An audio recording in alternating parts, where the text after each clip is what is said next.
एक बार इस चार्ट को देखिए और बताइए इस चार्ट में प्रॉब्लम क्या है। प्रॉब्लम ये है, यहाँ बहुत सारे सपोर्ट एंड रेजिस्टेंस ड्रॉ किए हुए हैं। अगर आप इसी तरह सपोर्ट एंड रेजिस्टेंस को ड्रॉ करोगे तो आप बहुत कंफ्यूज हो सकते हो।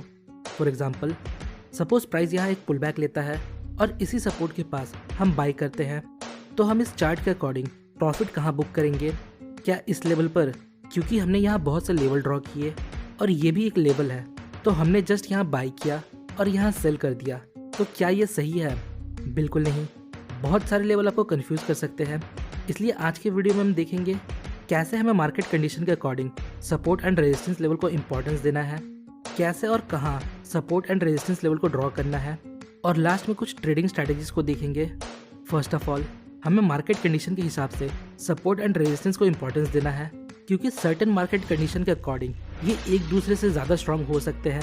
फॉर एग्जाम्पल, अगर मार्केट अप ट्रेंड में है तो यहाँ सपोर्ट ज़्यादा स्ट्रांग होगा। यहाँ देखिए, हमने सपोर्ट लेवल ड्रॉ किया और रेजिस्टेंस लेवल ड्रॉ किया। अब आप बताइए, यहाँ सपोर्ट ज़्यादा स्ट्रांग है या रेजिस्टेंस? आइए देखते हैं। ये पहला रेजिस्टेंस और प्राइस ने इसे ब्रेक कर दिया।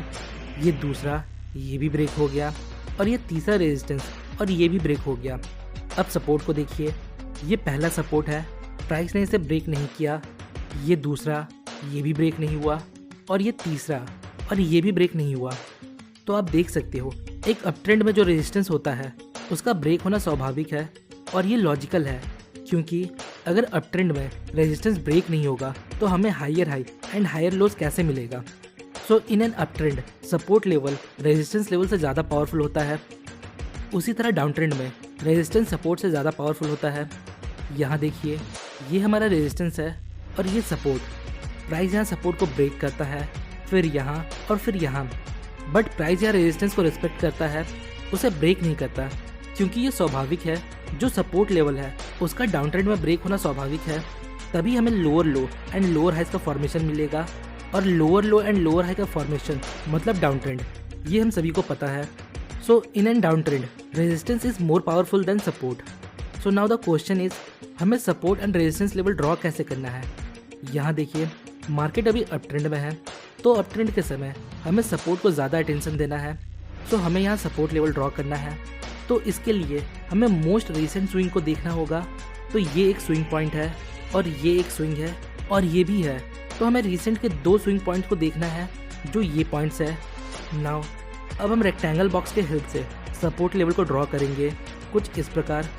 ये रेक्टेंगल टूल आपको टूल बॉक्स के सेक्शन में मिल जाएगा। याद रखिएगा, सपोर्ट एंड रेजिस्टेंस कोई स्ट्रेट लाइन नहीं होता, ये एक जोन होता है, इसलिए हम सपोर्ट या रेजिस्टेंस लेवल ड्रॉ करने के लिए रेक्टेंगल बॉक्स का यूज़ करते हैं, जिससे हमें मैक्सिमम टच मिलता है। हालांकि आप लाइन का भी यूज़ कर सकते हो, पर फिर भी आपको उसे एक जोन की तरह ट्रीट करना चाहिए, न कि एक लाइन की तरह। नेक्स्ट, यहाँ भी हमने एक सपोर्ट लेवल ड्रॉ किया इन पॉइंट्स को लेते हुए। नाउ अब इन लेवल्स को देखिए, हमने यहाँ सपोर्ट लेवल क्यों नहीं ड्रॉ किया? फर्स्ट ऑफ ऑल, ये हमारे करंट प्राइस से बहुत दूर है, इतने दूर का लेवल हमारे लिए अभी किसी काम का नहीं है। सेकंड, अगर प्राइस इन लेवल तक पहुंचता है तो क्या हम यहाँ बाई करेंगे? आंसर है नहीं, क्योंकि सपोज अगर प्राइस यहाँ पहुंचता है, इसका मतलब मार्केट अब डाउन ट्रेंड में है, और हमें डाउन ट्रेंड में बाइंग को अवॉइड करना है, क्योंकि हमें ट्रेंड के साथ ट्रेड करना है। आइए